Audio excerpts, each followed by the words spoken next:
Baik, Bismillahirrahmanirrahim. Assalamualaikum warahmatullahi wabarakatuh. Alhamdulillahilladzi hadana lihadza wa ma kunna linahtadiya laula an hadanallah. Asyhadu an la ilaha illallah wahdahu la syarikalah wa asyhadu anna Muhammadan abduhu wa rasuluh. Allahumma salli wa sallim wa barik ala Muhammad wa ala alihi wa sahbihi ajmain. Amma ba'd. Bapak Ibu-ibu, khususnya para pemateri yang hadir pada pagi hari ini, semoga kita semuanya dirahmati Allah Subhanahu wa taala. Alhamdulillah, tentu pertama-tama kembali kita bersyukur kita berada di tempat yang sangat insya Allah berberkah ini ya. Kita punya berapa nih 8 pemateri ya saya kira yang luar biasa ya. Kita sudah mendengarkan tadi bagaimana sistem pendidikan kita yang sangat sudah sudah terlalu jauh menyimpang ya dengan apa yang kita rasakan sampai saat ini. Nah, sekarang saya tugasnya untuk memperlihatkan bagaimana sistem kesehatan yang ada di negara ini ya. Saya akan mulai dengan sejarah dulu ya, sistem pelayanan kesehatan. Mengapa pelayanan kesehatan di negara ini seperti ini ya? Beda dengan negara-negara lain, katakanlah India, Vietnam ya, Malaysia dan sebagainya, dan terutama seperti di Sri Lanka ya. Sri Lanka itu negaranya miskin, lebih miskin dari kita, tapi ya angka kematian di sana sangat rendah ya. Bisa dikatakan misalnya angka kematian ibu di Indonesia ini kita 300 per 100.000 kelahiran, ini tertinggi di Southeast Asia ya, di Asia Tenggara. Di Sri Lanka itu cuma 10-20, ini negara paling miskin. Jadi something wrong ya, ada yang salah dalam pelayanan kesehatan kita. Nah, mungkin saya akan bahas kenapa sampai seperti ini ya.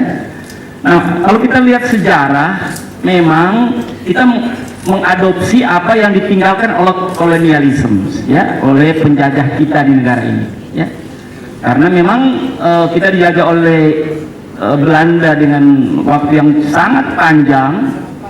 Mereka juga itu menyisakan kepada kita sistem pelayanan seperti yang kita hadapi saat ini ya. Misalnya ya, yang gratis, bukan yang gratis, itu yang mendapatkan pelayanan yang bebas itu hanya pegawai-pegawai pemerintah, militer, itu sebelumnya ya. Kalau kita lihat dulu yang namanya ASES dan sebagainya, dan pekerja-pekerja ARI ya, ABRI ya, dan kelompok-kelompok tertentu yang memang punya menjamin pelayanan yang lewat asuransi ya, kadang seperti itu. Kemudian ini terus berkembang ya, hanya pemerintah mau menanggulangi mereka-mereka yang sangat miskin ya. Itu tercetus setelah kita mengalami masalah kemarin ya, krisis moneter. Nah, mulai muncullah itu social safety net ya, orang miskin itu dapat gratis, yang lainnya tetap bayar ya. Bagaimana kalau yang hampir miskin? Yang enggak, kayak yang ditanggung itu yang miskin. Padahal kelompok masyarakat yang hampir miskin ini banyak. Sebelum sakit dia cukup gitu. Begitu sakit habis uangnya semua. Padahal tidak ditanggung ini.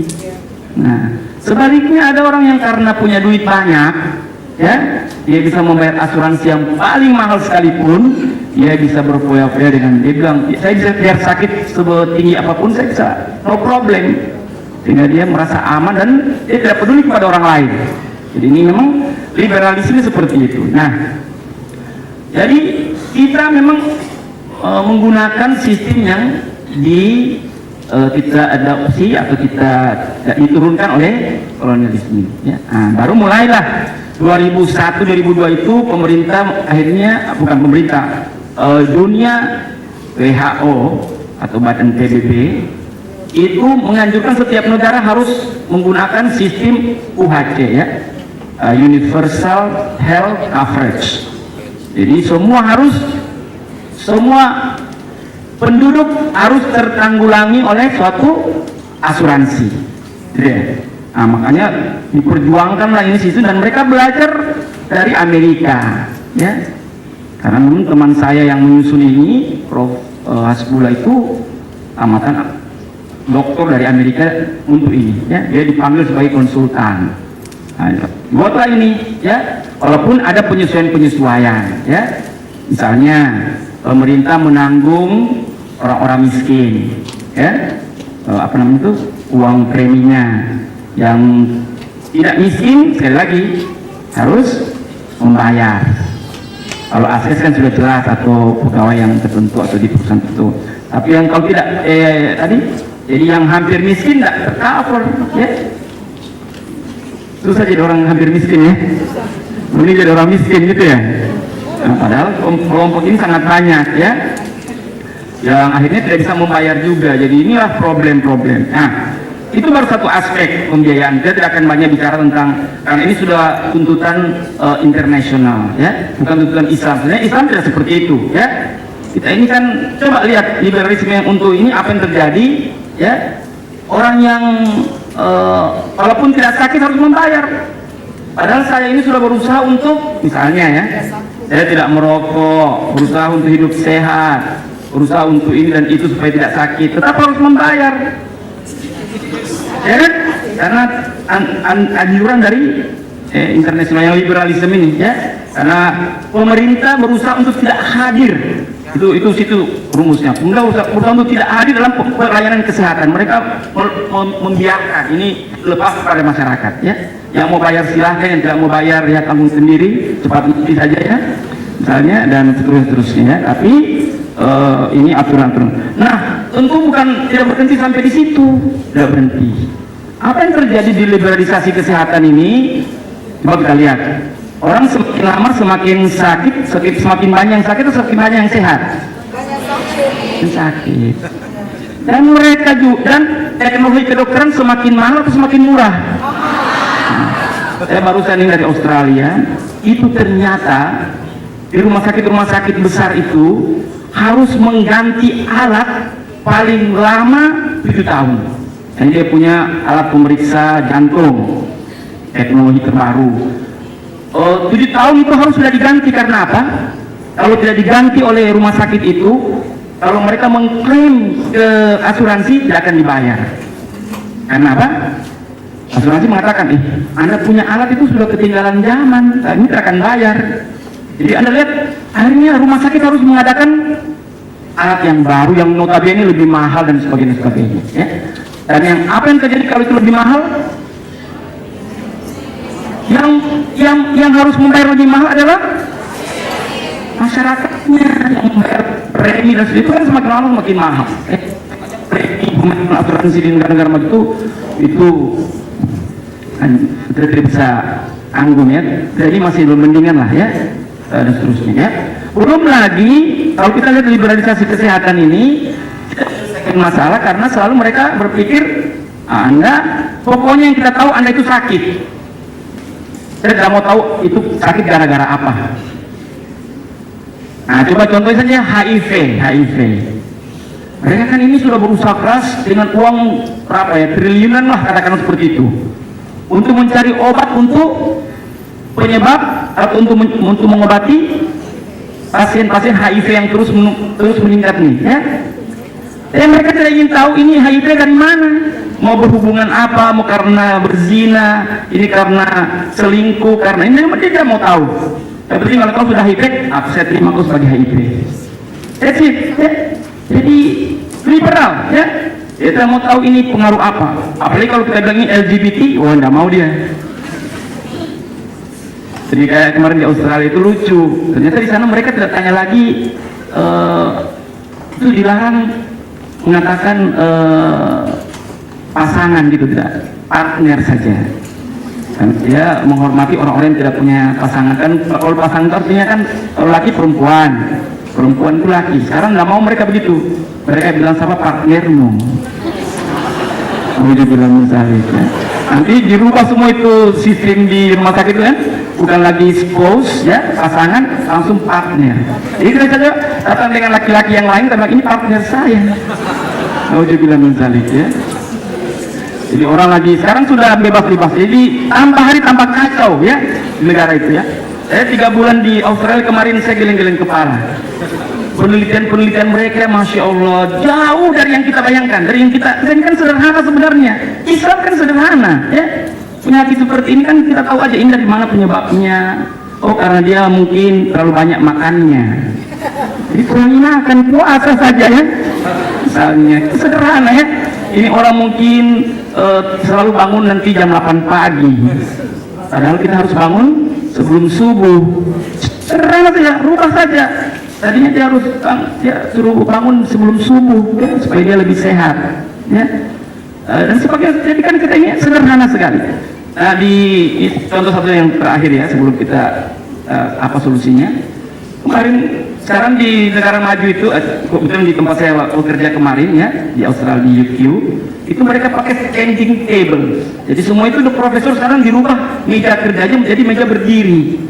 Jadi mereka itu bekerja sambil berdiri, komputer itu diatur standing, jadi berdiri. Nanti terima tamu atau makan itu duduk. Tapi kalau bekerja berdiri, karena setelah diteliti, kalau Anda bekerja 50% dari waktu kerjanya itu duduk, itu berisiko penyakit. Jadi mereka harus berdiri selalu. Jadi kalau duduk. Jadi standing table sekarang ya. Jadi kerja komputer, kerja itu standing ya, berdiri.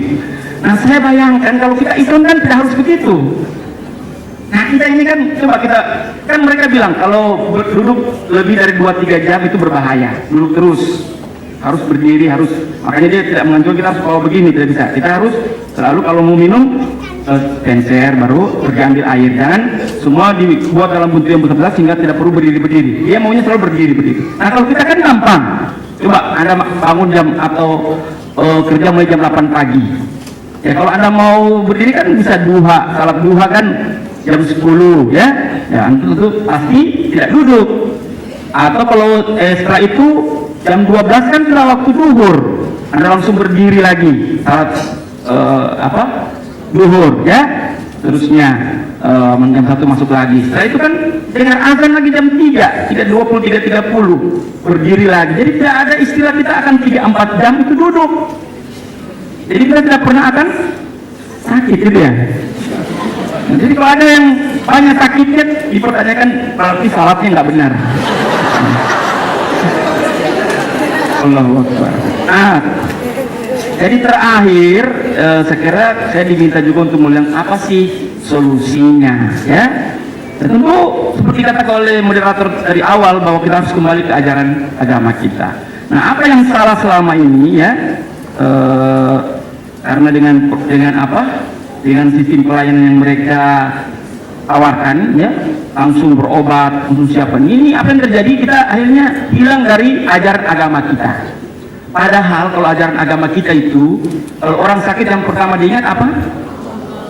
Bukan dokter, bukan obat ya. Kan selama ini kita diajarkan oleh iklan kan salah. Kalau sakit kepala ingat, itu ajaran iklan yang salah, menyimpang dari agama kita.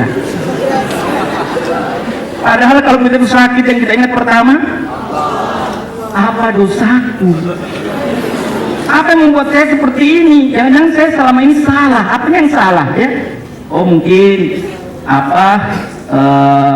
sudah belum keluar sedekahnya misalnya ya. Atau salatnya mungkin belum sempurna ya, mungkin rukuknya mungkin masih terlalu cepat ya, dan sebagainya. Atau mungkin selama ini tidak melakukan tidak berzikir atau membaca Quran dengan baik dan seterusnya. Ulama dulu katanya, saya pernah baca buku, ulama itu kalau mereka sakit, apa yang mereka bilang? Ini sakit saya saat ini itu akibat dosa saya 30 tahun yang lalu. Itu ulama itu yang kalau dia sakit begitu pikirannya. Tapi ada yang mengatakan pada saya sekarang ini, Prof, tidak bisa begitu lagi karena terlalu banyak dosanya. Jadi tahu dosa yang mana ini ya. ya. Nah, itu yang pertama. Jadi kan ingat, kalau orang ingat dosanya, dia kan memperbaiki dirinya. Oh, mungkin saya ini sudah dilarang merokok, saya masih merokok. Jadi harus berhenti merokok. Bukan seperti di barat itu, dibiarkan saja merokok. Negara kita ini seperti ini, ya. Coba lihat. Pada rokok pembunuh nomor 1 di negara ini, membuat orang kanker, diabetes, hipertensi, stroke dan sebagainya. Tapi pemerintah cuma mau membiayai BPJS atau selalu hanya menyebut-nyebut asuransi bla bla bla, tapi tidak pernah menyebut rokok. Karena negara kita ini sudah dibeli oleh perusahaan rokok.